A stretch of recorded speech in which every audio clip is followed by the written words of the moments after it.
قبر کی زندگی دیکھی جائے گی۔ ہم تمام کاموں کے لیے پیشگی اقدامات کرتے ہیں۔ سردیوں سے پہلے گرم کپڑوں کا انتظام کر لیتے ہیں۔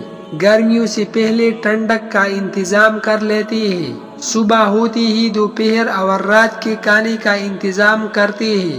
رات گھر جانے سے پہلے صبح کے ناشتے کا سامان لے لیتے ہیں۔ بارش میں نکلنے سے پہلے چھتری لے لیتے ہیں۔ رات میں نکلنے سے پہلے روشنی کا انتظام کرتے ہیں۔ لمبے سفر پر جانے سے پہلے مکمل تیاری کرتے ہیں، لیکن قبر کی طویل زندگی کے لیے تیاری کرنے پر آمادہ نہیں، بلکہ اپنے آپ کو تسلی دیتے ہیں کہ دیکھی جائے گی۔